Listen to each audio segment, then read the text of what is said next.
Good morrow, my brethren. Let's Tis get I. it. Tis I, Ray Procgarian, here with you for another episode of the We Got Y'all podcast. As you can see, I am Team Black and I am joined by my amazing Mag. Oh, damn it. What did he say?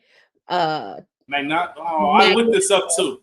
Magnanimous, yes. magnanimous co host, friend, partner, hand. Definitely hand to the queen. my Lord hand. K Rich, what's going on? What's the word? Queen Rhaenyra, first of her name. Um, Definitely the hands to the queen. I want that to be clear. Rachel is the queen of this thing here. It is my duty, my honor to serve her, and I'm excited to be here. Yeah, I'm definitely excited to be here. One of my favorite people in the entire world. For I sure. love you deeply. Deep. As we tell each other all the time, and I'm excited. I'm extremely excited. Rachel, Yes. it's been about 609 days Mm. since, excuse me, 603 days from the time we saw an episode of House of the Dragon last to when it actually premiered. We're about 609 days now, 610 days, whatever the case may be. And we're here. We Yeah. are here. And I'm excited. Yes. Obviously, you see from the description, season 2, House of the Dragon, a son for a son. Mm-hmm. There will be spoilers. There will be explicit content. But before we get into any of that, Rachel, there is some housekeeping. We need to go to the court, King's Court, Okay. Council, Mm-hmm. and we need to call someone out. We need to call someone out, Rachel. Spike Lou. Spike Lou, first of his name, the usurper. The usurper. The usurper, Spike Lou, my dog. If you're familiar with just our podcast circle that me and Rachel are a part of, shout out to Spike, or maybe not today, but shout out to Maurice, just kind of the people that we've been able to collaborate with in this space. It was presented to us, it was presented to Rachel directly and me secondhand that Spike Lou, someone who we pretty much share the same brain. We've lived the same life, going through the same experiences. My jaw hit the floor when I found out that he's Team Green and he's serious. I was shocked, appalled. He stood on that. Flabbergasted. Like, just when you think you know a nigga. Verklempt. I was outdone, surprised, taken aback, befuddled. All of the adjectives. All of that. All of the Spike Lou. Somebody who I thought was a real nigga. It's Team Green. I told him that this is a character flaw. And I really have to navigate, and hopefully I know that he's also covering House of the Dragon, but we've got to get him on the couch so we can talk about this. He's actually anxious to get on We Got Y'all to discuss his allegiance to Team Green. He probably sits on the Green Council. It helps prepare them for war and all types of stuff. If you know Spike, that was a big shock. I would have never guessed for Spike to be so surprised. Team Green. And he, not only just saying it, like he repping like, yeah, I'm High Towers all day. Like he was proud of it. Crazy. That's I was gonna say something crazy. I ain't gonna put that on my dog. If you look at today's political climate and you hear certain people caping for certain people, this isn't a political show, but I'm just saying it's just the idea of it. Like, damn, I would have never expected that. But either way, just had to hold his feet to the fire on that. I couldn't let that slide when I heard that he was Team Green, the usurper. So you a usurper? Yeah, man. I think before we get into today's episode, Rachel, this is our first time covering anything Game of Thrones related. Yes. So I want to make a very quick disclaimer to those out there. first and foremost, we appreciate everybody who's rocked with us for every single show that we've For sure. discussed on For We sure. Got Y'all. Too many to name at this point, which I'm proud of. I'm proud of you, Rachel. We've got a lot of work under our belts. Mm-hmm. But I know there are some Game of Thrones podcasts out there, House of the Dragon podcasts out there Mm-hmm. that make connections to the books and go real deep into the world and the family tree of things. This is not that style of podcast. I just want to be sure that I let that be known up front. Yeah. I know when you get into certain things like this, your Harry Potters, things that have books and other um, wide fan bases, that there's a very extensive deep dive that you can do into the show. We're not going to take it that far. Yeah. There are some things that obviously we'll discuss, but for the general purpose, we're going to be discussing it as viewers for what we see. And what they give us on screen is how we're going to approach this whole thing. Yeah. I want to make sure I put that disclaimer out there. It is a large world, Westeros, the North, King's Landing, all of that. All of it is a large world, and we don't want to get too deep in the weeds to where we're losing ourselves in it. Yeah. But I did think it was a good time to make that announcement. Also, I want to make sure everybody knows whether you're listening on Apple, Spotify. We do have a YouTube page as well. Mm-hmm. You can always check us out there. Information is in the link tree, which is in our episode description. Please be sure to comment, like, rate, subscribe, tell a friend to tell a friend. Leave your thoughts. We would love to share them on the show. We'll have conversation about them and take it from there. Also, there is a Max, which this is an HBO original. Yeah. It's not a Max original. It is an HBO original. But Max did release a 15-minute trailer for everything you need to know about season 1, since it has been 600 or so days. So I will put that in the episode description as well, just in case, even though we're kind of into the season now, just in case you needed one of those, hey, what happened? What's the big stuff that I need to remember? So we will enter that also. And as I mentioned, season 2, episode 1, Son for Son. Directed by Alan Taylor. He directed, I think, 4 episodes, 4 or 7. Those 2 numbers stand out of Game of Thrones. Written by Ryan Condal, based on the book Fire and Blood by George R.R. Martin. Mm-hmm. And the show is currently streaming on Max. Synopsis for this week's episode: while Rhaenyra struggles to come to terms with her son's murder in King's Landing, Alicent grows concerned that Aegon's small council may lead them to an all-out war. Larys suggests Aegon needs a new hand, and Rhaenyra arrives at a fateful decision. Ray P. Yeah. For someone who got into the Game of Thrones world late, Mm-hmm. You have been one of the most excited people about the return. House of the Dragon, we even mentioned we're taking on the name of Queen Rhaenyra. Mm-hmm. How did you feel about the opening episode of season 2? Okay, so for listeners, Kyron mentioned that I joined the Thrones family late. I did. I actually did not watch any of the original Game of Thrones until after season 1 of House of the Dragon. That is what made me actually pull the trigger or pull back my bow. I don't know. To get into the whole Westeros foolishness. So I was very excited for this, to your point, and I was pleased with the first episode. It gave us just enough. Y'all know big Rhaenyra, my good sis, she did not have a lot of lines, but 4 all words. scenes were powerful. One of the best performances with minimal dialogue. Literally 4 words were spoken, but a powerful performance. Shout out to Emma Darcy. Shout out to Emma. We love you.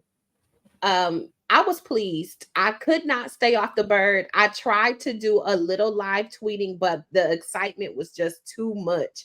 Usually, I've said it on many episodes where I try to stay off the timeline. But however, aside from the excitement factor of it, part of the reason that I wanted to be engaged is because of some of that other readily available information because I have not read the book, you know. So Yeah. being able to hear from some of the Westeros historians, quote unquote, you know what I'm saying? To get some of the backstory of Blood and Cheese, one of the main parts of this particular episode, you know. So I was excited. I was pleased. It got mixed reviews, but I was very happy with it. How about you?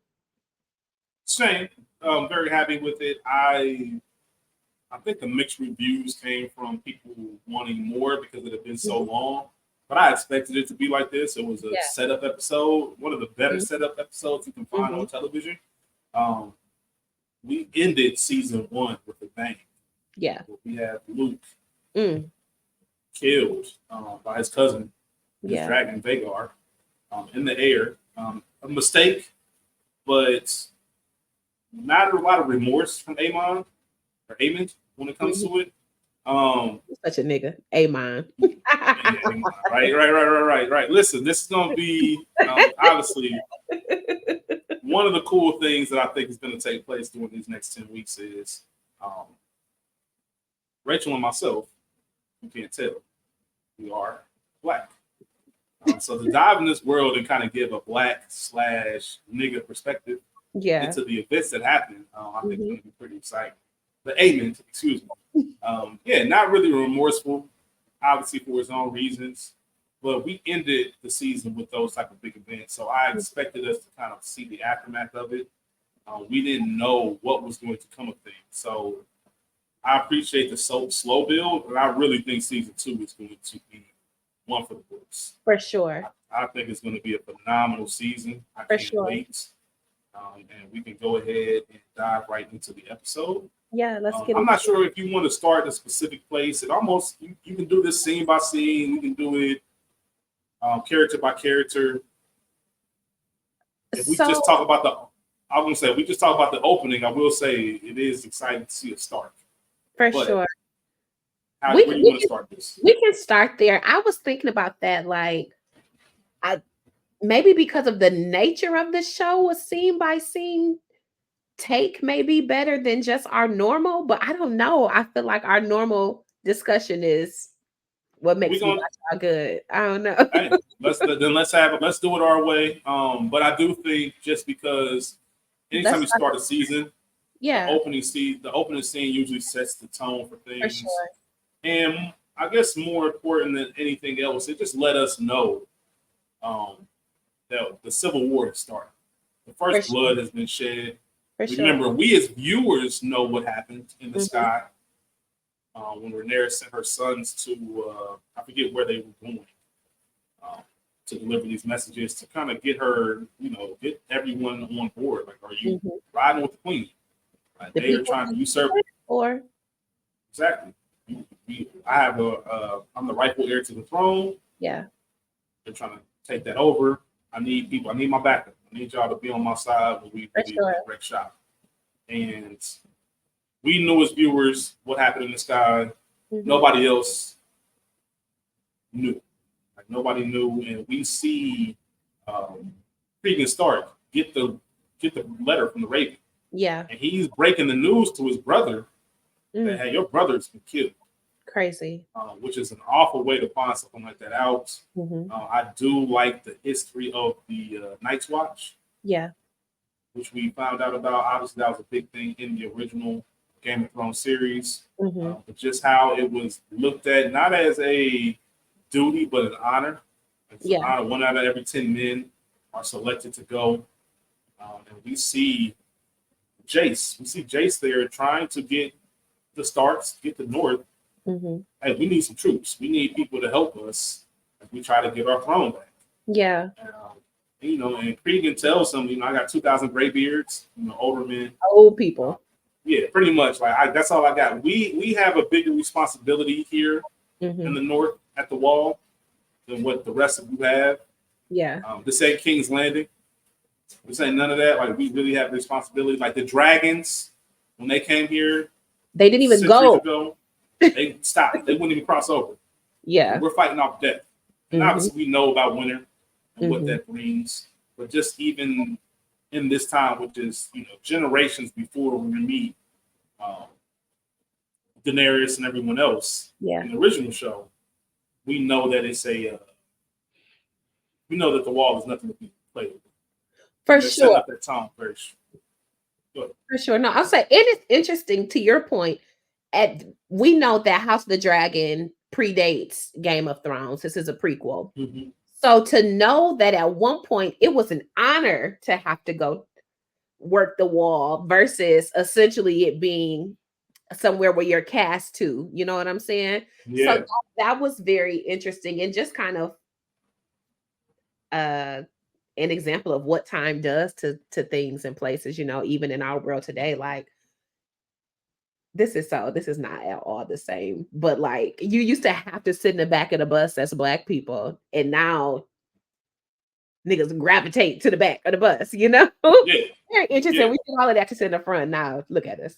But I don't ride the bus. But anyways, back to Westeros and the North. Yeah. Another thing I want to put out, and I don't know that we see the Starks again. I hope so. But one thing about them Starks in the North, they gonna have that winter shit on. Like they gonna be fresh fly, fitted in those furs. Are you crazy? Listen, I remember my first time watching Game of Thrones, Hmm. and I made a Facebook post. I did this thing where each season I was giving a recap in my Hmm. own ways. It was almost a very mini version of We Got Y'all. Yeah. And I remember specifically saying, I need one of those Jon Snow King of the North coats. Like when you talk about putting that shit on, Yeah. that's putting that shit on. Like That's that they shit. be fly. I They love fly with the wolf on the emblem. Like they're fly. The I love Starks, they don't play around. They ready. All of it. And I also love the history hmm lesson that we got in that first episode or that first scene. Just about, I'm glad that you didn't come to us threatening us with your dragons. Yeah. This is something that the conqueror would have done or Mhm. did do back in the day. And just the kind of diplomacy that the Starks were treated with and Winterfell as a whole, like Yeah. we need you. Like this is something serious. This is something like I know you worry about the wildlings Hmm. and everything else, but there's some real big shit going on miles and miles and miles away Yeah. where we need to start allegiance. And I love how Cregan stood on business, like, yo, we got you, but not in the way that you need it. Like we honor the throne, and I ain't gonna mess nothing up against that. But at the same time, bro, like you don't know what we got to deal with up here. For sure. And to your point, this is what Aegon, the Conqueror, would have done. That's exactly what Aegon the usurper threatened to do. Mm-hmm. So again, the better black family is showing why they are the better family and why they should in fact be at their rightful place on the throne. Uh so yeah, that was just very interesting to me. Yeah, they talked about oaths and duty, Yeah. and that was one of the things. I think Cregan's father, um, he made an oath to Hmm. the Iron Throne. He Hmm. would be there for whoever served that. He swore that Rhaenyra is the rightful heir to that throne. So Yes. yeah, we got you, but like I said earlier, it's not going to be. I can't send you my best soldiers. We got other stuff going on up here. Like we got to live here. You don't. You don't know what it's like. Hmm. But we will make sure we hold y'all down when it comes to everything else. And listen, the people I do send you, yes, they might be a little bit longer than two, but they're gonna fight like Northerners. Yep. And if you're familiar with how the Northerners get down, you know that's a good thing. It's serious. Yeah, man. Ain't that many of us, but shit, that's all we need. Right. That's it. That's really all we need. Quality over quantity. Shout out to Exactly. the North. The North will always remember. Um, let's since we started with the opening and Jace is in that, let's stay on Jace a little bit. So he Okay. learns this news of the passing of his younger brother Luke or Lucerys, and he has to take that. He has to fly all the way back to uh they're not the sandstones, but wherever the hell they at. They're a Dragonstone, aren't they? at Yeah, Dragonstone. Dragonstone. With that news, and he has to come back and not only see his mother, he has to report to the queen. So I Your have Grace. your grace. I have to maintain again the hierarchy. I have to talk to you. I can't just embrace you as my mother because again, duty. I'm coming back reporting for duty. You sent me on a mission. This is what I accomplished. Everything that you sent me back to do, I did, and I did it successfully. And I was prepared to come back in good spirits and proud. And I wanted you to be proud of me. Instead, despite all of this good news and me doing the things, completing the tasks, the orders of my queen mother, now I'm coming back with a heavy heart because my brother is dead. And let's not forget, it was Jake's idea that he and Luke go. Mm-hmm. So now there is a level, a whole other level of guilt that I have because I suggested that you do this out of duty to our family, to our mother, to the throne. And now you're dead. Yeah. And I have to eat that. Even though it's not his fault, Aemon Targaryen is to blame. And fucking big ass Vagar. However, there is nothing that will strike that guilt from my heart as a brother. And I wasn't there to protect you. Maybe it would have been different if you weren't alone, if maybe we had tag teamed it together. You know what I'm saying? So he has Yep. all those thoughts. And again, Rhaenyra says very powerful in this scene. Again, no words, but the facial acting, the expression when Jake or Jaceres is giving his report. You know what I'm saying? That break in his voice, it just did Mm-hmm. it for me, you know? And then Yeah. finally we see them drop the, I don't want to say pretentiousness. We see them drop their guards and just embrace like a mother and son because they are mourning. They are. They are. And I'm glad that you mentioned that, Rachel, because it is the Queen Mother. Mm-hmm. And I think that's important to highlight. It's not the Mother Queen. Like, this is Mm-hmm. very business-like. Even your children, you don't get a lot of the familial, Mm-hmm. your traditional, the family concept that you're used to today in 2024 Mm-hmm. isn't around in Westeros.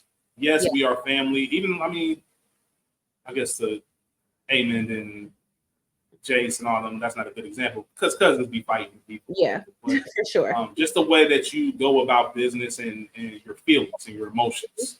Mm-hmm. Um, they don't really share that a lot. So to see them have that moment, and like you Yeah. said, the crack in his voice, because we have to remember he went to the Erie as well. Mm-hmm. Erie, I might be mispronouncing that. My apologies. Because he needed to get some, he needed to get feedback from the Aarons, Yeah. get their allegiance as well. Mm-hmm. And I think the Aarons ended up saying, like, as long as we have the protection of one of your dragons, we'll go ahead and proudly serve you, Mm-hmm. negotiate and all that kind of good stuff. But that moment of them just being able to embrace, be a mother and son. Yeah. Did you know? So the first time you watched this episode, were you aware of the lack of Rhaenyra's dialogue? Did it hit you during that first watch? It wasn't until afterwards when you're like, oh, she barely said anything. Because it was still a powerful performance, like you mentioned. I don't I didn't really take notice because she had a lot of scenes despite not saying anything, you know? Right. Um and I other than I want Aemon Targaryen, everything else that she said was implied. You know what I'm saying? Implied mourning, implied comfort. I'm gonna show you this, you know? Mm-hmm. So maybe I didn't really notice until I was look like, oh shit, she didn't say shit in all of those scenes. 4 Mhm. words. That's incredible. Like, honestly, it really is. It's Yeah. incredible. Let's take it back a little bit. Let's take it Okay. back to Rhaenys Mhm. getting back to Right. Dragonstone. Rhaenys. Excuse me. Hey, y'all, my apologies. I promise I'm gonna tighten up.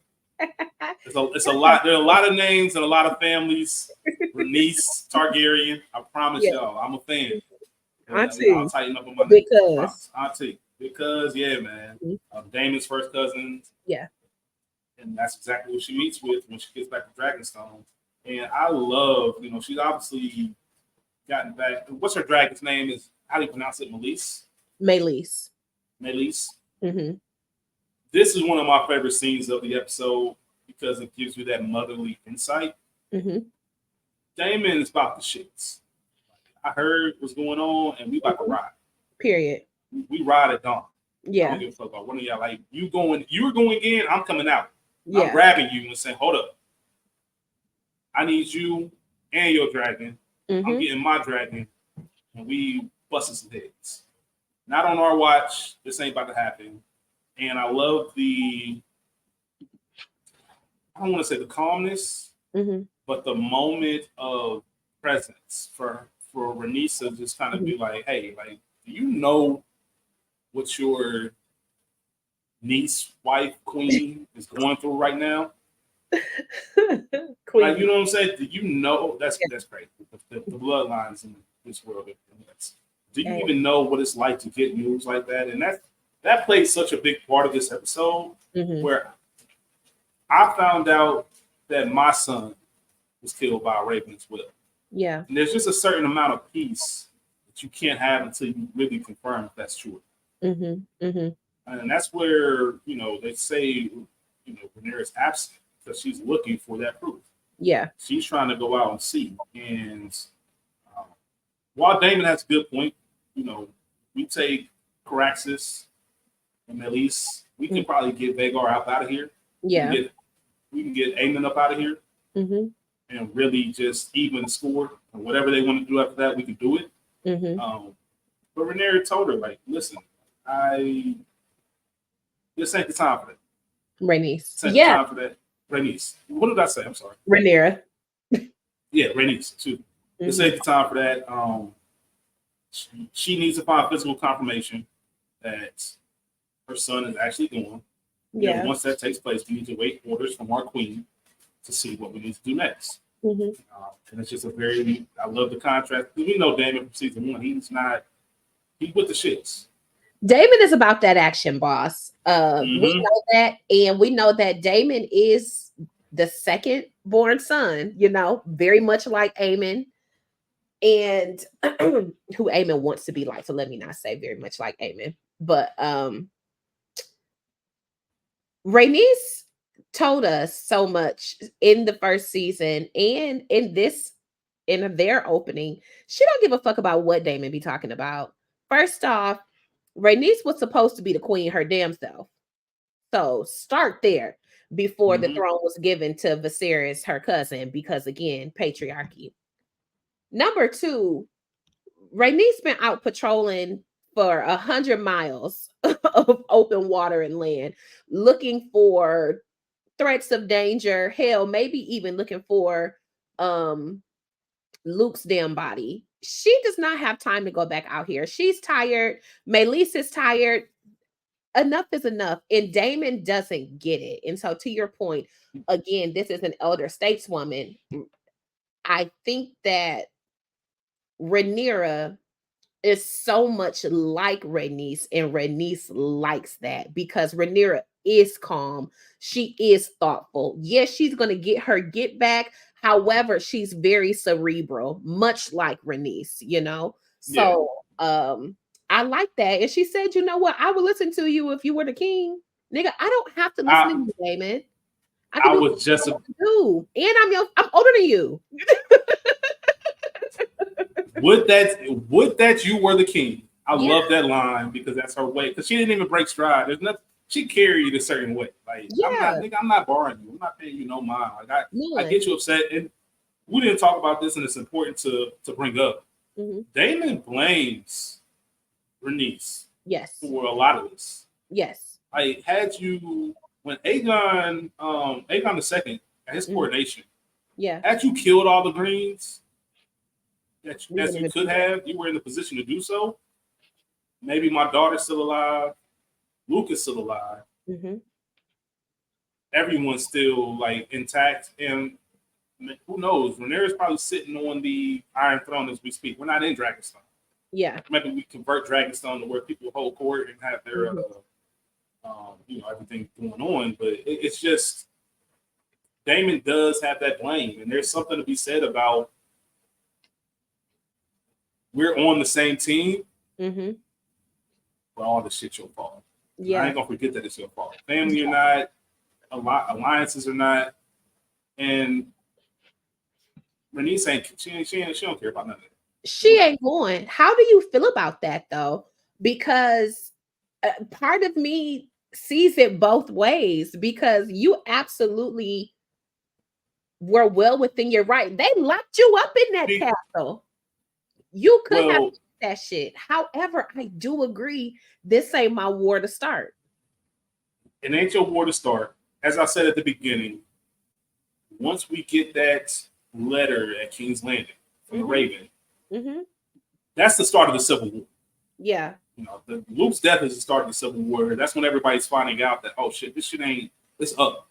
We can't just stop. And I can't really blame Rhaenys, because if you do kill everyone, you're disobeying your queen.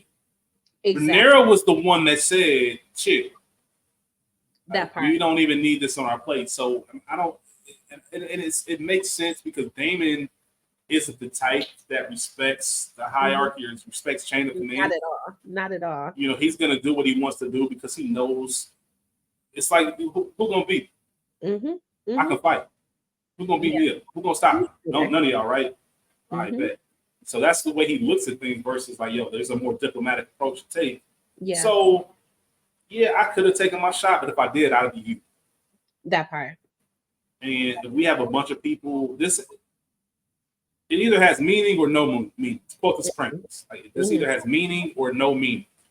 Right? If I'm just out here doing my thing because we have dragons, then what's the point of all of this? Right? What's the point of having a queen? Any of that? So I get it, but I do understand Dany's anger. Like sometimes it's just like, I'm still taking the shot. I'm still taking this shot because it's right there in front of me. I do not like y'all. I don't fuck with y'all. Y'all need to go. But that's not his place. That's not anyone's place but Rhaenyra. She says stand down, so she stood down. Right. Now, if Rhaenyra wants to feel a different way about that after, now that we know what we would know now, then that's cool. But she made the right decision in real time. For sure. For sure she did. And she continues to do so, because even with Rhaenyra, and I think what we see in the preview, not to jump too much ahead, she's not going to be pleased with Daemon's actions. She has been reeling Daemon back since they got together. You know what I'm saying? Because this nigga stays on one. An evil genius, a hell of a fighter, the one, not the two. However, nigga, relax. This is exactly why Viserys didn't make you the king, didn't name you his heir. Yeah. This is exactly why, because you do too much and you don't think. You are act first, apologize later, or fix it later, deal with the consequences, or not apologize, because I don't think that I've seen him apologize.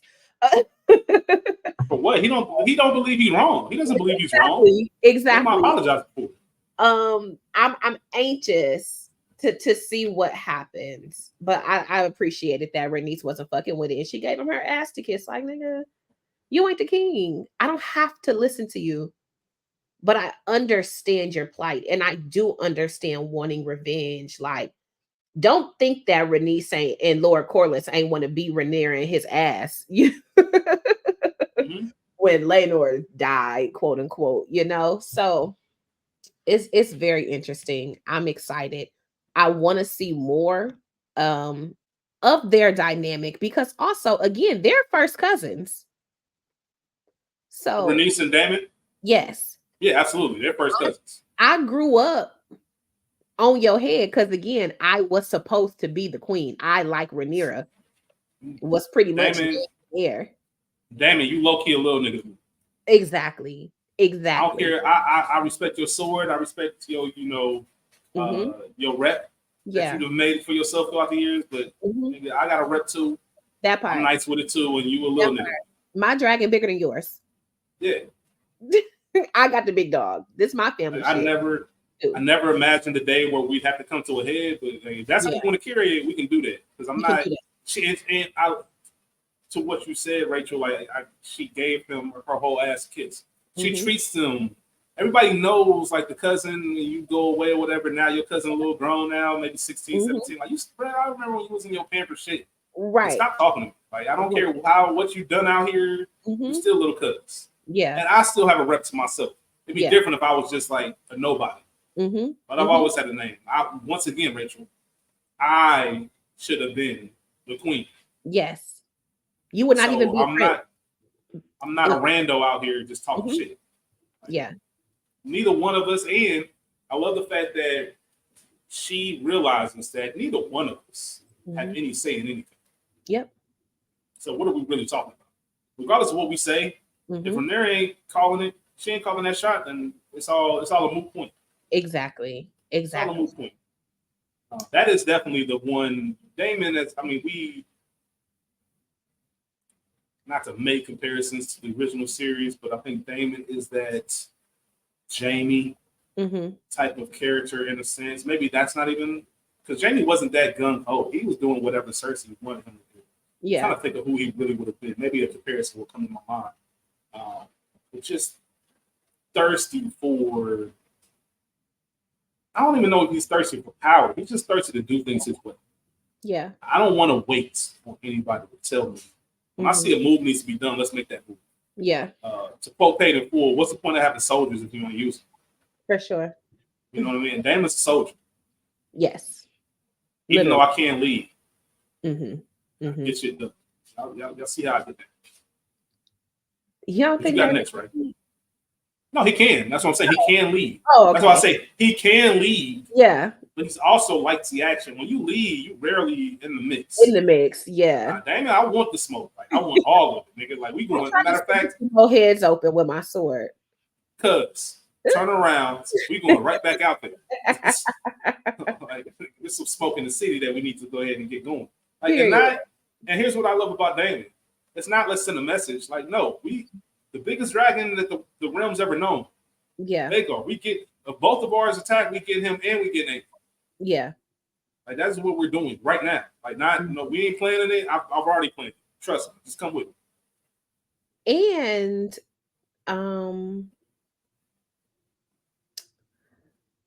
I wonder the familial relationship. This is such a not really random tangent, but Vhagar is the biggest dragon, but we know that Meleys is Rhaenys's dragon, and Syrax, who is Rhaenyra's dragon, is the mother of Arax, who is Luke's dragon, and the mother of Jake's dragon too. So I wonder who Vhagar is to all of them. You know what I'm saying? That's a great question. I don't know that it matters, but if we move, I'm thinking of mourning because we're talking about Rhaenys, how she found out about the death of her son. So Vhagar is the queen of all dragons. Visenya Targaryen rode Vhagar during Aegon's conquest. Yes, Daemon's second wife. Yeah. So, I'm not seeing exactly. We know that she's the largest of the last living dragons. Yes. And the last remaining from the days of Aegon's conquest. No other dragon was even around back then. But to your point, I'm not really sure where she falls in the family tree of dragons. Yeah. Like that's how that works. Cousin. What's going on? But obviously she's the oldest. You know what I mean? Because she's been around. So yeah, interesting stuff. Where do you want to go next? We got a couple of smaller scenes. Yeah. Smaller storylines that are going on. Like we go back to Driftmark, we go to Corlys. Lord Corlys and the blockade, working with them. I see his ship was beat up. We see why he was down bad, down in the Sea Stones. We know that he wants to get back out in the action himself because he, like Daemon, is about that action. we meet the man. I think his name is Aaron. Yeah, Alan. Alan. Alan Apollo. Alan. Who we know that is the one who rescued Lord Corlys from the sea. I, Yep. because that was included, I know he's going to be important later down the line. But just shout out to him and another black face out here in these Yeah. in the kingdoms. And we know how seriously the realm, people in the realm, take that duty and that I owe you. We go back to the original Game of Thrones. Lannister. The Lannister always pays his debts. So Corlys, Lord Corlys, is automatically like, I heard you were the one that pulled me out. Yeah. I'm indebted. So that is going to come up again this season. I don't know when or how. There's going to be something that Alan needs, and Lord Corlys is going to be there to. Corlys, excuse me, is going to be there to go ahead and deliver on his end of the thing. That and or watch, and y'all, I have not read the book, okay?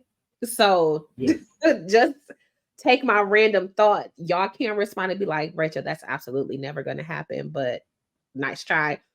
What if he gives, is it Bela who was supposed to marry Luke? I believe so. Now she don't have a husband.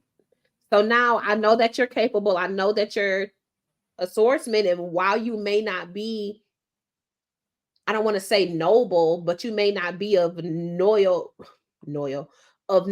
or royal bloodline like Lucerys, because they're not gonna make her marry Joffrey, at this point. At this point, you might as well get out of that, get out of that blood. We cool, but find you somebody else to play with. That was just a random thought, like maybe he becomes integrate into the family in that capacity. I can see that because is it Leanna?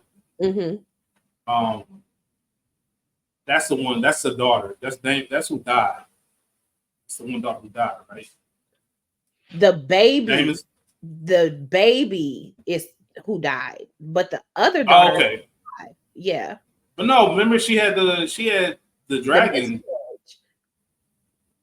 No, I'm talking about. All right, I'm on a whole different thing. So disregard. Okay. Disregard. All right. As far as Driftmark, also we had that dagger that Alan presents. That was supposed to. It was commissioned for Luke. Obviously, with the things that transpired, it would no longer be needed. Obviously, we don't get these things for no reason. Yeah. So I wonder how that's going to come back into the story.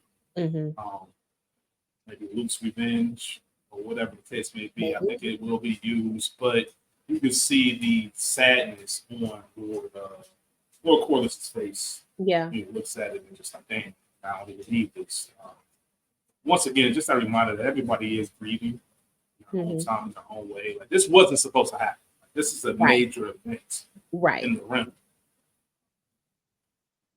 Family on family, cousin on cousin, dragon on dragon, like all of it. It's just all bad all the way around. Yeah. In the middle of fighting for the rightful seat to this throne, just adds more fuel to the fire.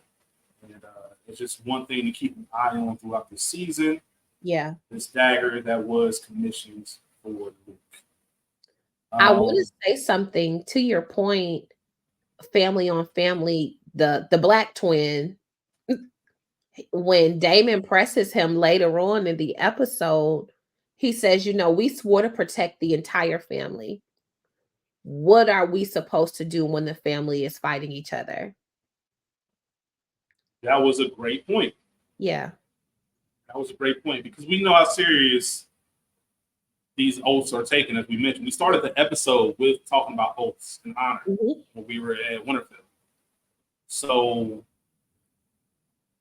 I believe he said we were 13. Me and my brother were 13. Yeah, when they joined the Kingsguard, which I think there was a lot of. I did see some discussion, and there's some loopholes. Like I said, we're not going to be that show that gets too deep into it. But obviously, Jaime Lannister was known as being the youngest Kingsguard at 15. Yeah. And then they mentioned they were 13. And I think there's something about them combining the ages or something of that nature. I'm not sure how they did it. But I know technically Jamie still is the youngest Kingsguard, even though he said they were 13 when they got called. But that is a great point. When we're taught, and this culture is embedded in hierarchy and highborns and common folk and chain of command, as I mentioned earlier, there's only one way to go about this. This is what we serve. We serve the Iron Throne, regardless of who's there, regardless if we agree, regardless of our personal feelings. That is the oath that we took. That part. So what do we do when we do get this sense of civil war? For sure. Like, whose side? We didn't pledge allegiance to a person. We pledged allegiance to that throne. Yes. So even if I don't believe the person sitting on it should be there, that's not my duty. Yeah. To kind of go against it. And it is kind of one of those odd moments. And I love that talk that Daemon had with him. He said the Black Twin. About that. Because that's one of those real things. Like, I don't know, bro, my nigga, I don't know what to do. Yeah. Like, there is nothing in the guide, in the handbook for this. Very much. Yeah, very much like Black Panther when Okoye was like, nigga, we swore to the throne. We swore to protect the king no matter who sits, you know, despite another fucking usurper. But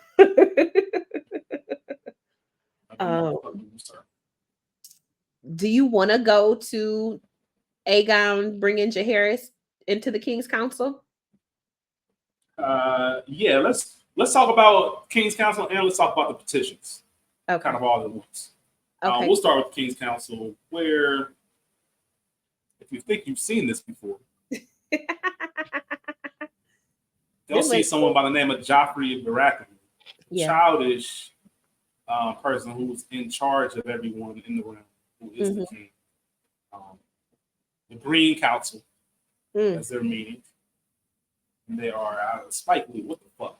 I know. But obviously, he's looking for Jaehaerys. Yeah. So he can go to small council meeting. It's funny because there you might not have picked up on it, and I say you as in everyone watching, might not have picked up on it in real time, but there were so many what's the word I'm looking for? I have a brain freeze. So many clues about what's to come. Yeah. With this episode. And, Helena mentioned about the rats. They were everybody in the room was looking on the ground, looking on the floor. Like, what are you talking about? Queen has an odd way of speaking. Whatever he said before he took Jaehaerys to the small council, under the premise that he needs to learn how to rule. Yeah. This kid is how old? What is he gaining from this?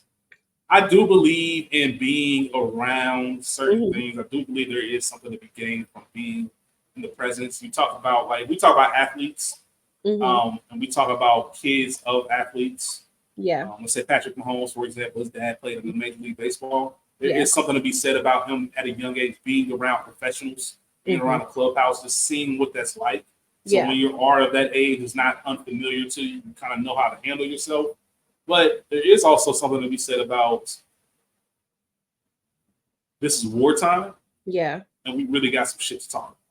Yeah. There's some shit we really need to address. And we ain't got time for my master of coin to be giving my son piggyback rides. Like, what are we talking about? What are we doing? Like, my nigga, like, this shit is real. Like, your brother just killed the rightful heir to the throne's son. Like, this shit's going up. It's up. Right. We ain't got time for this. It was so crazy. First off, one thing about them Lannisters, they hate kids. They do. That's number one. But this is the first time I'm very intrigued by Aegon's decision to want to bring Jaehaerys into the small council, because Aegon, we knew that Viserys hated him. He was aloof, disinterested, running amok, raping and pillaging, sowing his wild oats, you know, whereas Aemond would have been the one who would have been willing to go in there and, you know, sit at his father's feet and glean a lesson, you know. So it was very interesting to me to see that Aegon, who didn't even want to be king, has now settled into the idea of it. Now, you know what? Hell yeah, I am the boss. I am the king. I can do what the fuck I want. Y'all are my royal subjects. I want my son in here being distracting just because I can do that. You know what I'm saying? Is the is the heir to the Iron Air, Throne disturbing you? Is that yeah, bothering the way he said that was just real G. I was like, oh, Aegon smelling himself. Okay.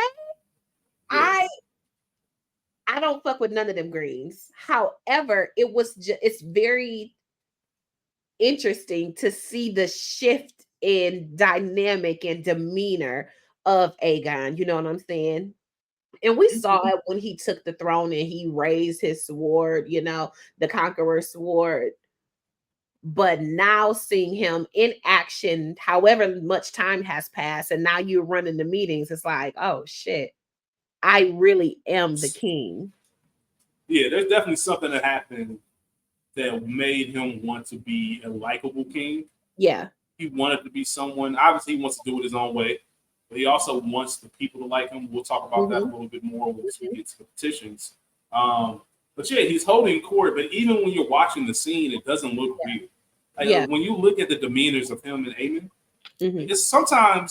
I have to remind myself that Aegon was the older brother. The older brother. Because Aemon carries it a certain way. Like, he physically looks older. Yes. Aegon has like a boy-like way about him. Yeah. He's Aemon small like Aemon. Yes, very much so. Small like a high tower. Aemon is very much Targaryen. Yeah, for sure. For sure. Yes, he's definitely that's a great point, Rachel. He's definitely got more of that high tower blood in him than Aemon. And obviously you have the hand, Sir Otto. Yeah. Otto Hightower. Who is directing pretty much this whole council meeting is about how are we preparing for this war that's on our hands. Yeah. I'm gonna get people at the Riverlands, Tyler Lannisters. He's gonna get his brother to get people together in Westerlands. Florence Baratheon, Aemon recently reached out to them, so we're gonna get the Stormlands. Like, we're really just Avengers Assemble.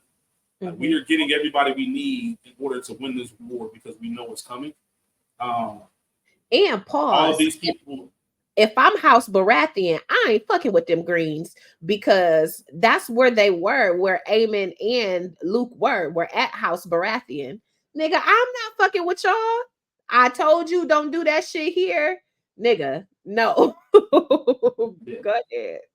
Yeah, no, you're absolutely right. All of these people are coming to the side of the green. They're just pretty much doing a checklist. Who's on our side, who ain't? Yeah. Obviously, they talk about the letters that they sent to Winterfell and to Erie. So they know already, like, Stark's probably ain't riding with us because we haven't heard anything back from them. The Arians aren't riding for us. We might as well assume that they are going to the side of Rhaenyra. So we need to keep that in mind. Dragonstone, Driftmark, they're not responding to the letters. We ain't. Valerian. Y'all know. Don't even send that. Yeah. That's a waste of a raven. We might murk the raven. Period. Raven ain't coming. Just because it came from y'all. And obviously there is a blockade of the city. The Valerian fleet has a blockade. That Aegon said that his dragons will torch it. Whatever they need to do to block that. He says that in the petitions. And it's just all of that said to come to the realization, like, yo, this is wartime. Yeah. Whether we like it or not. And even when Aemon, and that's what I want to talk to you about. So we talked about Jaehaerys and the whole language. So that was very comical. Yeah. But Aemon walks in, and you see Alicent even. She's pissed. Yeah. Like, she's very upset at her son. Whereas you would expect maybe you would expect her to be a little bit more motherly. And the reason I say that is because, they mentioned it this episode, nobody ever made that right with Aemon about his eye. She stabbed Rhaenyra.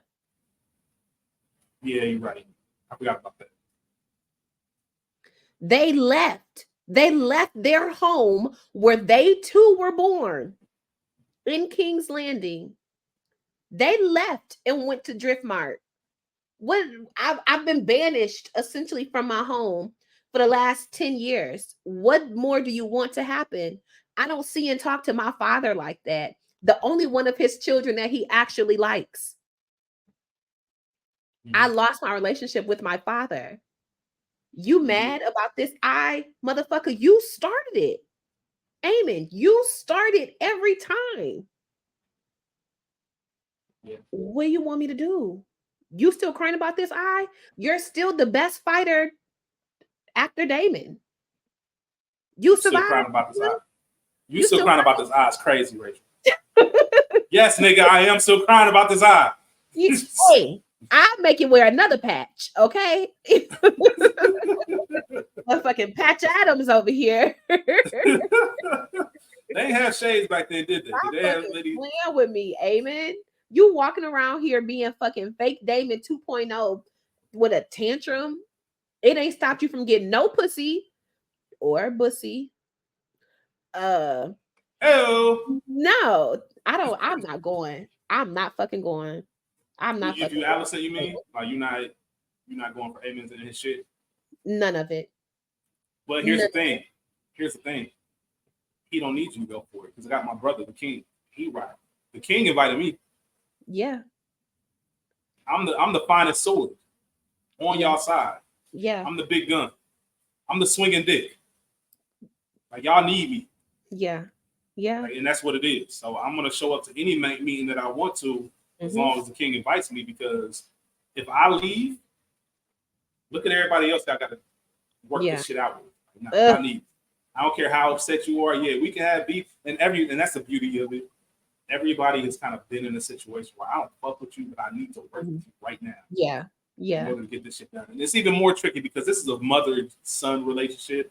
And Allison is the one, I don't think anybody else, and Otto to a certain degree, but Allison is the only one that is openly expressing her disdain for Amy and what he has going on. I think everybody else is kind of playing it cool.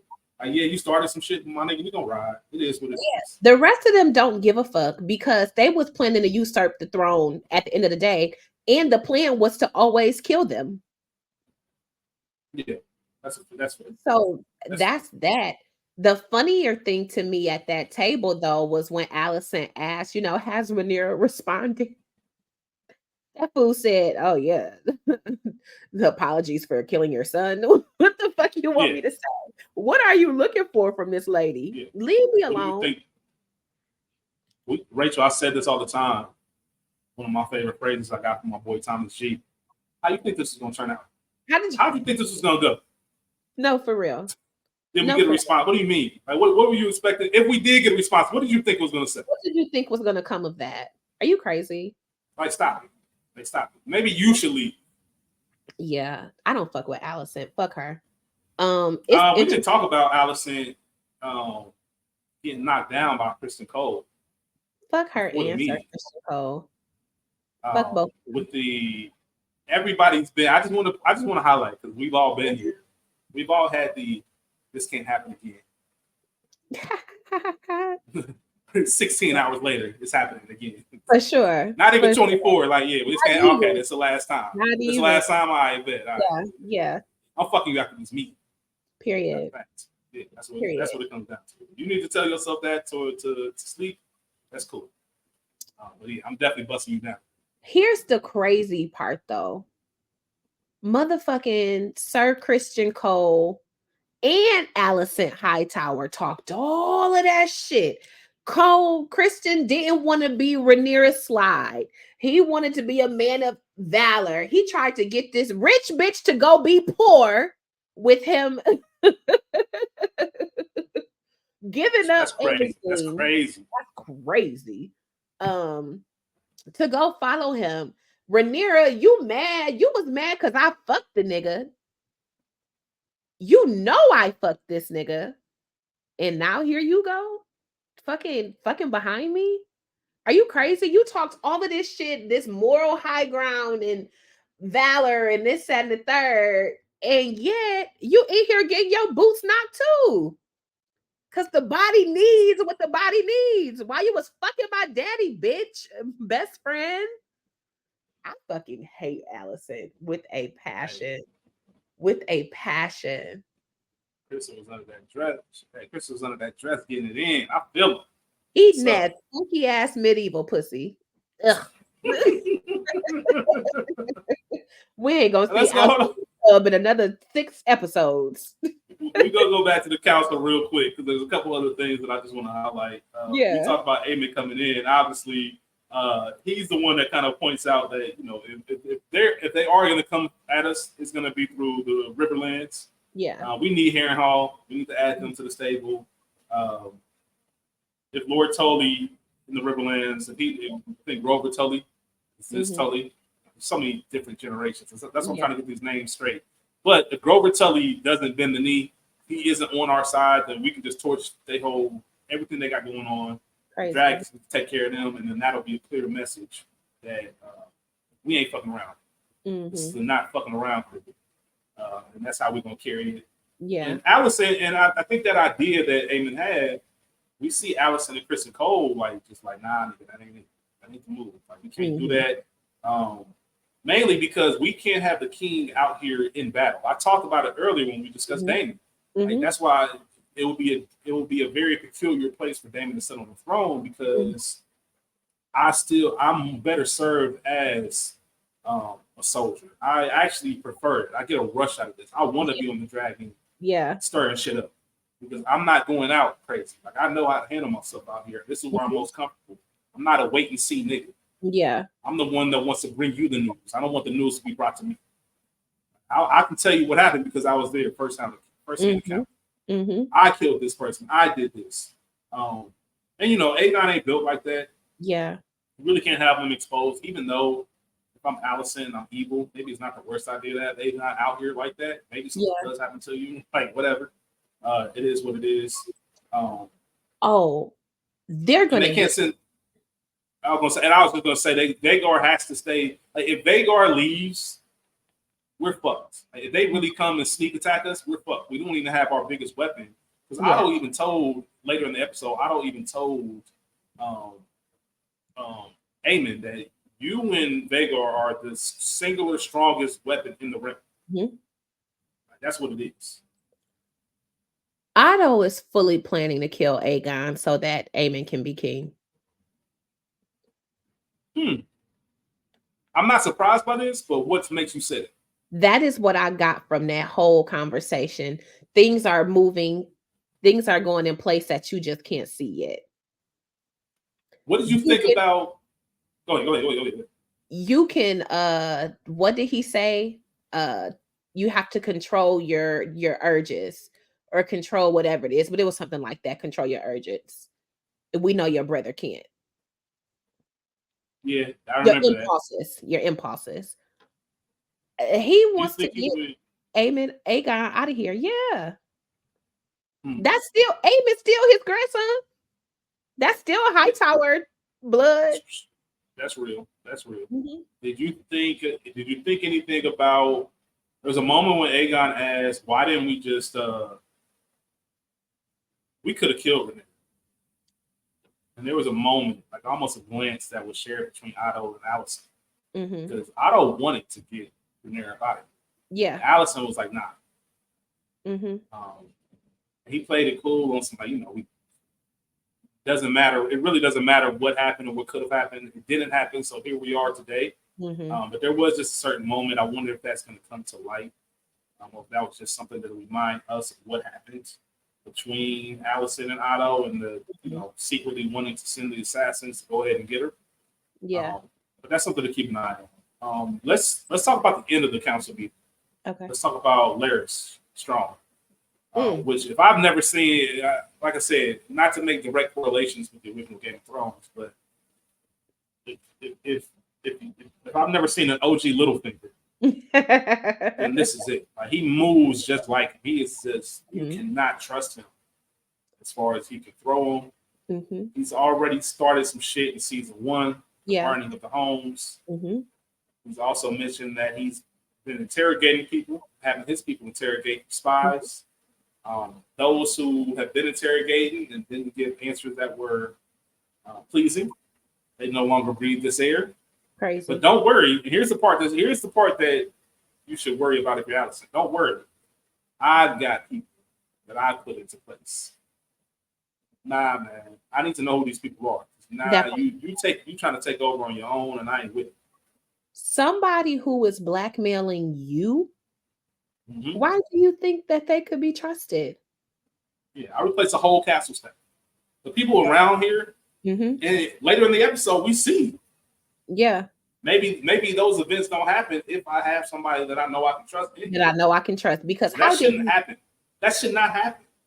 Well, if Sir Christian Cole was at his post instead of fucking, he was at his post.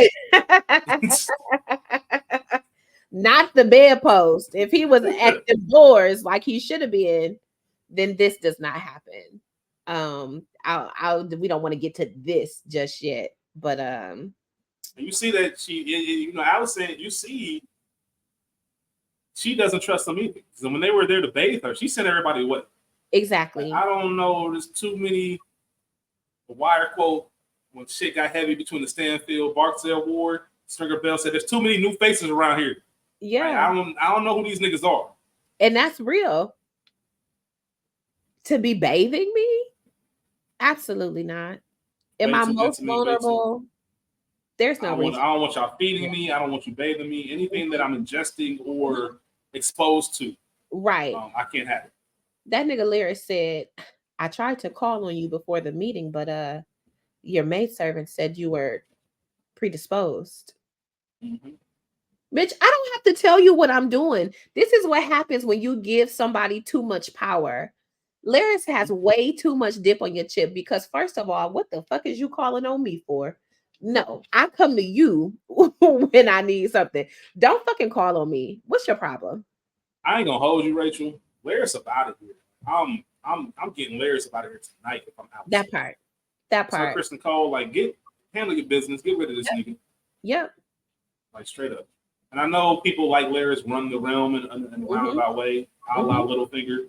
Yeah. They know the ins and outs. And it is somebody good to have on your side. But once you start feeling that inkling that you ain't really on my side like that, you're using this as a stepping stone to get to where you want to be. Because remember, they all know we're not high, we're not high green. So we don't really have a plan. It's not like I can be king with it. I know that's never going to happen. Right. But there is a certain level of power that I can obtain. Mm-hmm. And the highest level that is out there, I'm going to try to get. Yeah. And he's just you just don't trust him. At all. Let's see what else we got. Oh, we talked about the petition. I said I want to talk about the petition real quick. Yeah. Just really want to highlight, to your point, Rachel, Aegon don't know what he's doing. Mm-hmm. He is trying to be the king everyone loves. Mm-hmm. Like Viserys, but not a pushover. Exactly. He wants the common folk to like him. Oh, we took some of your herd of sheep. Cool, we should return it. Mm-hmm. And Otto, like, we can't do that. Listen, we in wartime, my nigga. Vhagar, he need food. Yeah. That's his food that you're giving back. We can't do that. We need to take everybody. Everybody, I think, has sent 10% of their tithe, pretty much 10% of their sheep or their livestock to be food for Vhagar as we are in wartime. He's going to need more than the average because he's active. Right. We can't do that. We can't just give people everything they want because they come to you. Yeah. You can't just, I know you want your rep on the streets to be he's a fair king, he's a giving king, but even if we weren't in wartime, man, that's just not how you carry this. Right. Also, discussion, of course, of Otto just being, Larys again. You sure you want this nigga to be your hand? Yep. So a couple things. It was a reminder that just like Aegon tried to have Jaehaerys sit in with him, Aegon wasn't sitting in on shit with Viserys. Or if he was, obviously he was not indulging in it. You know what I'm saying? It's just proof that he doesn't quite know how this king shit works. He doesn't know how to govern. He doesn't know about any of that. So, not even understanding truly why we had to take 10% of your livestock anyway. And again, I don't be bigging up Otto, but he has a point. Like, nigga, if the king say something, everybody knows. So no, this would not be just between y'all, because again, it's 50 people in here who don't work here. These are 50 people with petitions of their own who, if you rule favorably to him, we're gonna need that same thing, because he can get his sheep back, but I can't get my goat back. I can't get my cow, my chicken, my grain, motherfucker. I gotta eat too, you know? So just very interesting. And again, that is where the magnanimous came in. But Aegon's court and the people, his cabinet, essentially, other than like the council, are his friends, people who are very much like him. I'm very curious to see how that plays out, because we know that they're gonna get drunk with him. They're gonna gas him up, you know what I'm saying? Um, and just be yes men to Aegon's foolishness and folly. The fact that you can have the king on the throne, and we'll get to that scene here in a minute, and even pass by him at that time of the day to get to the rest of your family and to get to your son and your wife and sister wife, and all of that. That's just insane to me, because he is surrounded by his flunkies, and his flunkies are with him everywhere he goes, and he got the yes man. People ain't gonna tell him his shit stinks. Otto's really the only one that does that. And there's a moment when Otto and Allison have a moment where Allison's pretty much like, my nigga, you can't just undermine me, because they will never listen to me again if you keep undermining what I say. Are we on the same page? Like, what does this look like? What does victory look like for you? What does it look like for me? Like, what are we trying to accomplish? We want Rhaenyra to bend the knee? Okay, cool. Like, if that's the case, then let's work at that together and not separate. You're pushing a wedge in between me and my children, and it's not going to be of any benefit to anyone in the realm. If that continues to go.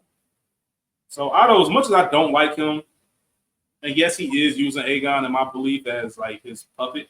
Like he's he's the Geppetto of this whole thing. For sure. He's doing what needs to be done. It's a dirty game, man. It's like a dirty game. Just like any type of politics. It's a dirty game. You need somebody that's willing to take it there. But you know what?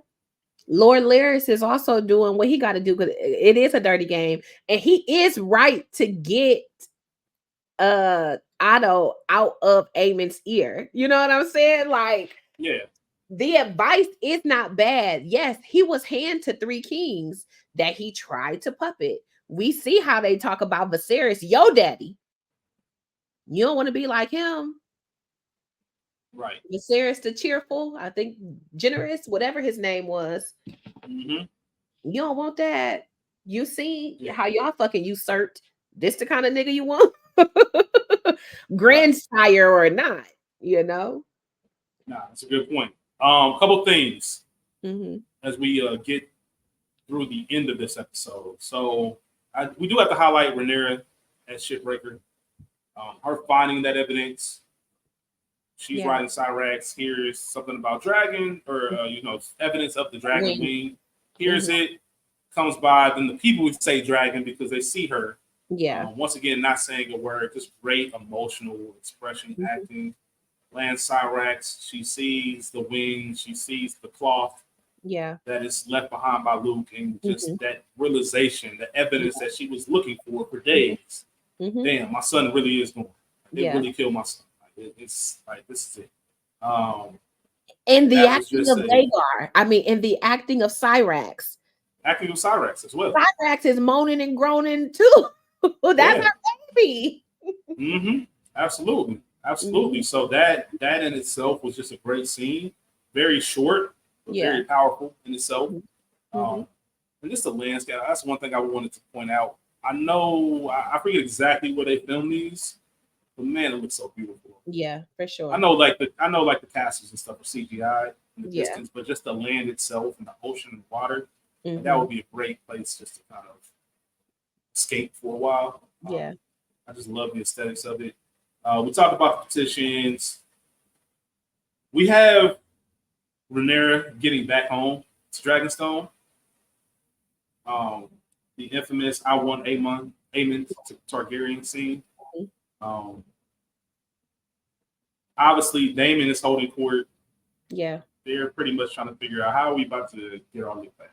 What are we about to do? What's our next plan of action? We don't know where Rhaenyra is. We don't know when she's coming back. Yeah. We need to figure out what our course of, like I said, our course of action is to Mhm. protect ourselves and to let people know we ain't no suckers out. Word is getting out. Word is getting out on the streets that Vagar and Aemon took out Luke. Yeah. The next thing they want to hear is what are we doing about it? He found, who is it, Mysaria, The white worm. Yes, who was selling secrets to Otto.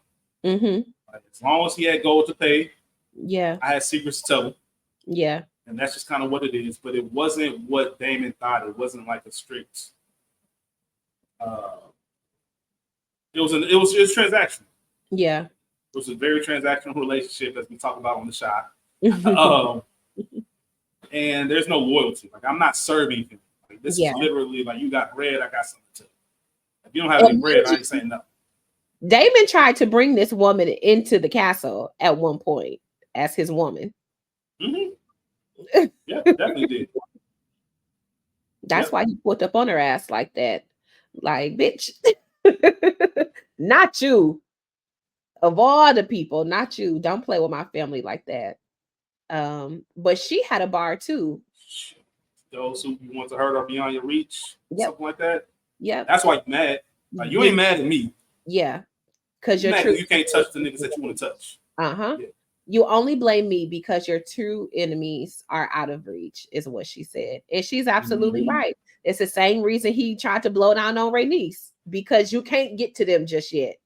So everybody that's in your way, I got smoke for all of y'all, my wife included, because she won't stop grieving the loss of her son and father, and that goes and baby.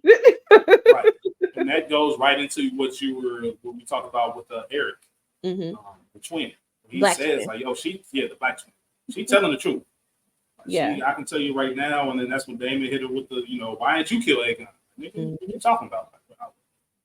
That's not my duty. Watch the throne. Yeah, watching the throne, man. I got to conflict it. That's so conflicting for me. I mean, we already discussed it, but it's just a great point, and it was a great scene. Right? If you watch it, just the acting in it, and just that that true point of confusion. I don't know if I've been in situations myself where I have loyalty to two parties. Yeah. And I don't know, like, I got news. Like, I don't know if what should I do with this news? Should I tell it? Should I just keep it? Like, whatever the case is, it's just a conflict of interest, and it's hard to really deal with in real time. For sure. The vows don't specify what happens when y'all niggas beef. Yeah, it's infighting. Yeah, the infighting. Like, whose side am I supposed to ride on? Like I said, I'm gonna ride with the throne. Cyrax a lot rides back at the castle. Yeah. Everybody's kind of waiting for Rhaenyra to say something. She looks downtrodden. She looks like she's been through it, rightfully so, because she has. Lost her only and baby. Her own and her throne. And her throne. Which is like, it's not the same as the other three, but just insult to injury. Just that I want a superior. Yeah. Plain and simple. Right? That's what it is. Episode title, Son for a Son. Like, that's how we gonna handle this. A son for a son. And then we have the funeral as well. For Luke, which was shout out to Joffrey throwing his little toys. Oh. Yeah, man, it's rough, man. And then Daemon once again visits she said White Worm. Visit her again, wanting to know, all right, cool, since you can't be of any use for me for the things that I know, and I know low-key you right. Where my anger is. All right. Well, who is, since you like giving out secrets, my nigga. who in King's Landing can I connect with that can help me get in there and get my lick back? He had that bitch locked up in the dungeon. Mm-hmm. Treat her like a fucking prisoner. But what was crazy to me, even more so about that, is if you remember in season 1, she said when Otto came to her, she said, "Remember who made him king." So now you ain't have shit to do, everything transactional. And your ass is in a fucking dungeon? You mean Otto Hightower didn't take care of you? Right. Wow. Right. Right. Wow, But big shot. but you know what? She played it perfectly because it's almost like I can tell you, but I'm Mhm. also locked up. So Yeah. what we gonna do about this? Yeah. Like Yeah. I don't play the highborn games no more. I don't do that. I don't shine shoes Mhm. no more. I don't do none of that stuff. All right, cool. You give me this information I need, I'll release your ass. Mhm. Mhm. That's how you play the game. Remember, it's called the original. This is House of the Dragon, but Game Game of Thrones. of It's the Thrones. game. Yeah. Chaos is a ladder. Like all of that. Like, Mhm. it's you got to know how to move in this world in order to survive. Yeah. Um, so we get that, and obviously we get blood and cheese. We get blood and cheese. Now, again, I have not read the books.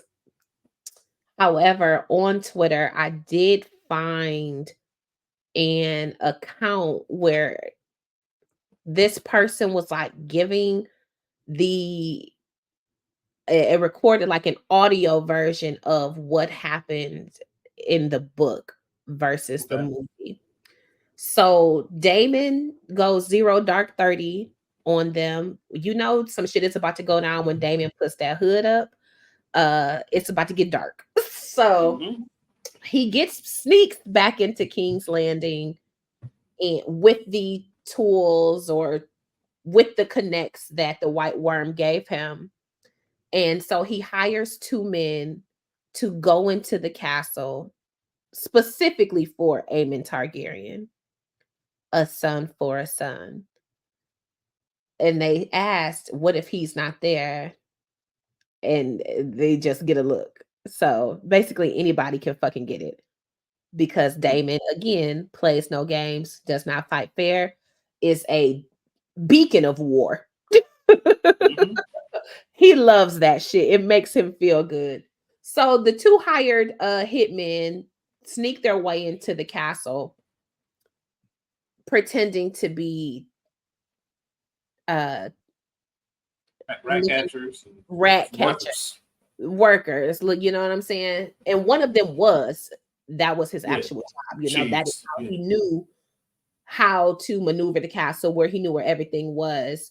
It was interesting, pause. When Helena said, "I'm scared of the rats," the fact that it really was hella rats in the castle was also crazy. And Mm-hmm. physical rats, the people rats, fucking blood and cheese rats. Like it's just so much happening. Anyway, Metaphors are nuts.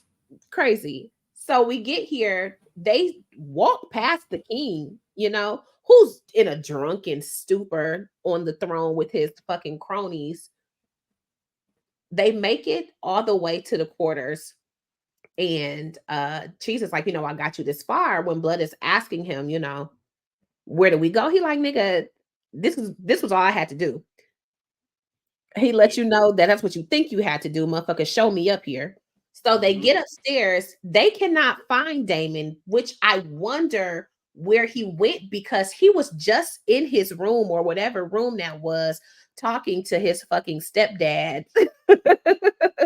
You mean you talking about you mean Amen? Yeah. Did I say When Aegon? you talking no no A- no. You say you mean his grandpa?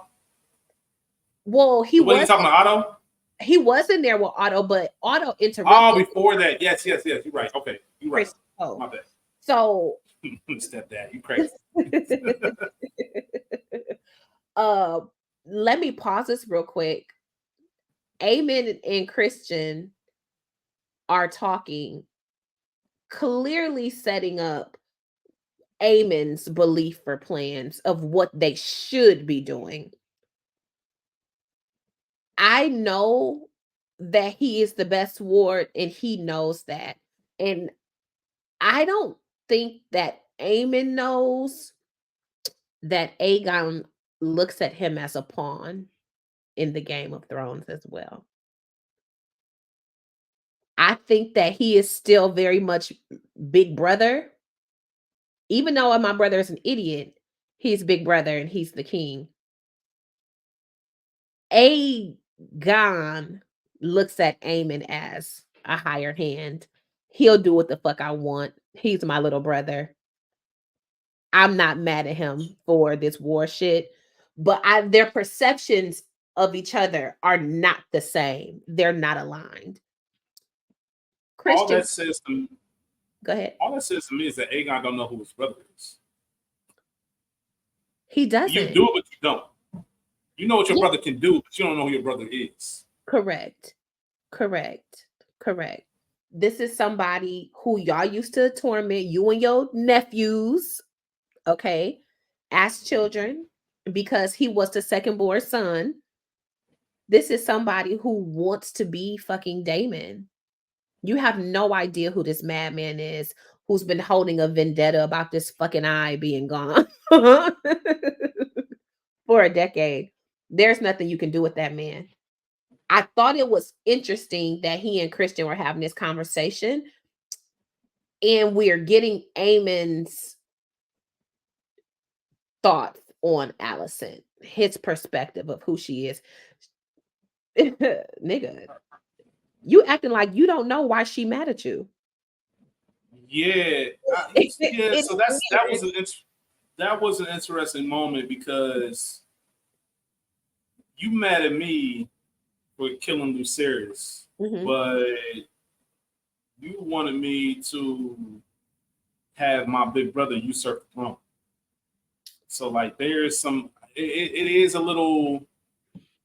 Aemon. I don't. It's very. He's a very interesting character in the sense of he has a certain demeanor, right? However, in the sky, you had that moment where he knew, like, I did not. This wasn't my plan. But even if I'm not upset that it happened, this wasn't my plan. Like, no, like, I don't know if that no is because he didn't want to kill Lucerys. I don't know if that no is because he knew that he started a war indirectly by doing it. I don't know what it was. He's a very interesting, mysterious character. And like I said, I always find the dangerous ones the most interesting because if I wanted to, I could flip all this shit. Yeah. It's all of that, but here's the thing. Aemon's mission was just as Luke's mission was. Your only job is to go here and get petitions, is to get the people who are declaring for us. That's it. Ain't nobody tell you to do all of that extra shit. You were specifically asked to chill the fuck out by Lord Baratheon or whatever he is. You doing some other shit, being extra, and now you done started this shit prematurely. We knew we was gonna have to go to war, but now you done kicked it off and we're not prepared. So blah blah blah, all of that. We get up to the quarters and they can't find Aemon anywhere. They make it into Helena's. Real quick, I'm sorry. I would have loved to see what happened if they did find Aemon. That shit wouldn't have went how they thought. It would not have been told them, like, apparently he's good with, he's downplayed it, like, apparently he's good with the sword. Nah, nigga, you know that nigga the one. No, he's the one. After you. Yeah. Yeah, after you. Like, he's the one you got to worry about in this entire. If there's nobody else in this building that you better be prepared for, be prepared for him. Blue Cheese wasn't ready for it. Maybe Blood, but Cheese ain't stand a chance. Like, see, I think you have a plan if y'all run into this nigga. That part. He ain't going silent. That part. So, oh, damn. Did I say that Christian gave up that he was fucking Alicent? Did that happen? When he was defending Alicent, did that feel like an admission of Freudian slip to you? Yeah, but I wonder how much of that is because I know it. If I didn't know that, I don't know if I would have taken it. I would have taken it as, that's a little odd. You have a very peculiar allegiance to my mother. And still mad at Rhaenyra. Fucking tricky Yeah, ass. yeah. It's a little bit thing because he's that whole situation is a little bit weird. But I Yeah. think Aemon is smart. I think he's like, There was a glance between the two of them, and I think Aemon kind of, raised an eyebrow a little bit. That's why I asked. So I'm gonna pay closer attention to that because I think that was a Freudian slip of him giving up. The true definition of what's understood ain't got to be said. Exactly. I want to see how you play it. I want to see how you carry it. I want to see if you want to come out here and admit to me what's going on. Right. Ugh, hate them.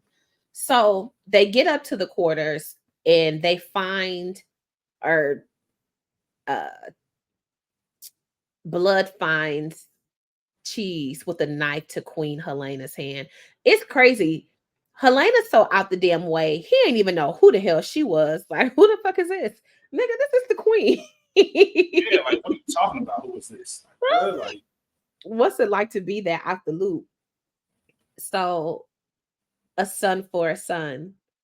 Now, okay, we can't find Aemon. Somebody got to die today.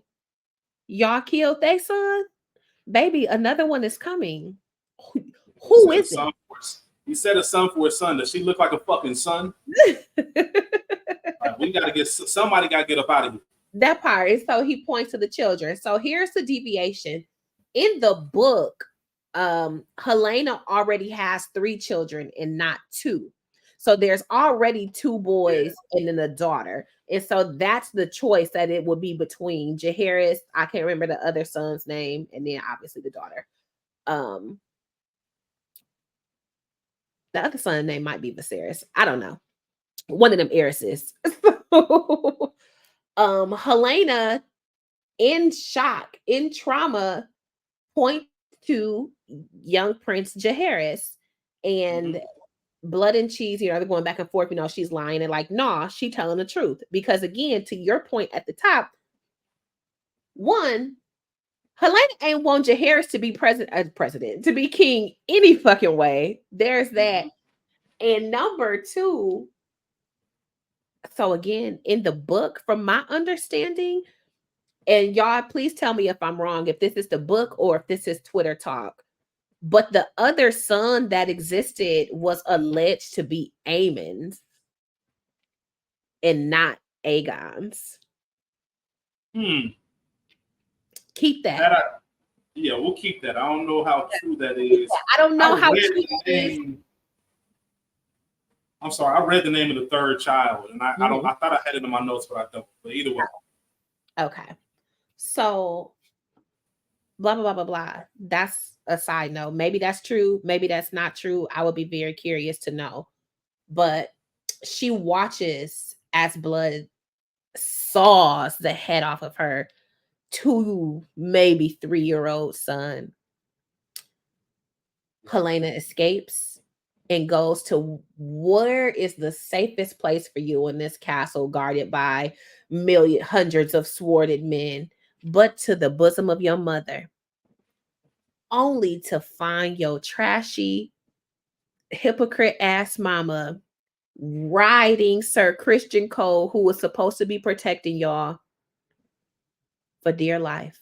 You can't even go to your mama because you've watched your baby boy be beheaded behind this goddamn Iron Throne.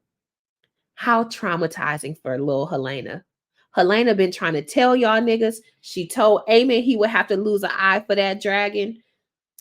She said she was scared of the rats. She said some other shit too in season 1. Helena been telling y'all, and y'all ain't listening. She said they killed the boy. And all you can do, fucking Allison Hightower, is cover your naked body in shame because your grandbaby is dead while you got the security in your bed. Crazy. And that was very well said, Rachel. There's nothing I need to add on top of that because you gave the perfect description of what happens, tied it in with items or details in the book. Yeah. It really just leads me to what's to come from that. the after effects of these events. Not Yeah. only just the death in itself is enough to I think we all can realize the how confused or the once again, my apologies, my words are leaving me today, but just the idea of somebody coming in your home, in your house, For sure. and committing an act like that. Like, how did Mm-hmm. this happen? How did this happen? The confusion is beyond me. And what does the queen do with this information? Like my child just had their head sawed off in front of me In the while castle. in the castle, but In Red Keep. the King's Guard, Sir Christian Cole, The main King's Guard nigga. sitting here getting it in with, my mama. Like, what the fuck is going on? Like, what are we talking about? What are we doing? How does she spin that? Does Allison tell Otto? Does Larry's how does because like does that get out? Like, I don't know. There's so many things that I can't wait to see in this next episode. It's gonna be a doozy of a season. Yeah. In this next episode, there's so many chain of events that happen that we need to respond to. Mm-hmm. I can't wait to see how they actually address it.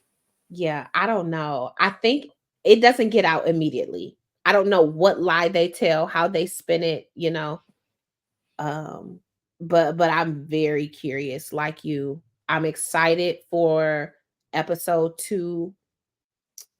I know that Rhaenyra, based off the preview or the trailer, is not fucking with this decision for Daemon to act in said capacity because it was not the right move. Although, motherfucker, a son for a son, flesh of my flesh, an eye for an eye, all of that. But it was not the right move. It was a misstep. But revenge is revenge. And Damon is about that. So here we are. I'm excited for, again, the next episode. I don't know where it's going to go because, again, I've not read a Neri book. Not a cliff note. Not a cliff note. So I'm excited. I'm ready. I'm on the journey. I will try to be in black every episode to show. I'm gonna hold you up. I'll do the same. Okay. To put our allegiance on there. We will have the usurper on at some point for sure to discuss the show with us. I want to dive a little bit more into its decision making. Yeah. Especially as we get a few episodes in and we see how the Greens are moving. Mm-hmm. I'm imagining they're going to start moving funny style as they've been. Yeah. And I want to see if he still holds true to that. But Rachel, I couldn't ask for a better person to take this journey with. My first time discussing Game of Thrones publicly.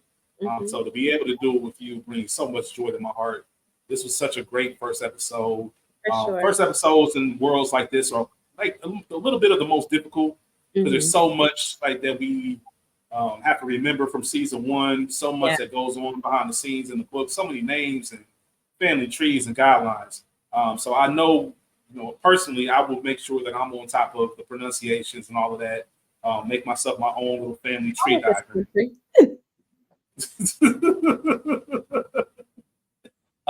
But I really haven't been this excited for television quite some time. We've had a lot of good TV that we've discussed. This is one that I'm really excited to get down this path and avenue. So you're listening to this as we release it on a Monday.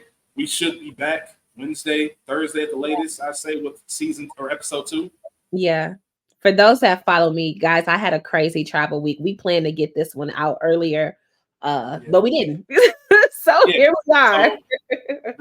So the episodes premiere Sunday evenings. We should have new episodes of We Got Y'all Tuesdays or Wednesdays. Yeah. That's the goal. This week it'll probably be Wednesday. But in the upcoming weeks, that's what we plan on doing. They might change based off schedules here or there. But we appreciate y'all for tuning in. We hope you enjoy. We are looking forward to this conversation week in, week out. Please involve yourself. Please comment. Please send emails, send DMs, all of that. And we can't wait to continue this course. Rachel, I love you. Queen, Rhaenyra, my queen, who I serve. And I'm not letting a motherfucker usurp. I ain't letting it happen either. Not on my watch. Not on my watch, but Tyron, we I love appreciate y'all out there. for sure. I love it. Like, comment, subscribe, share. Sure. A blessing to all your houses. Peace. Blessing all your houses, man. Keep your house in order. Period. Peace out.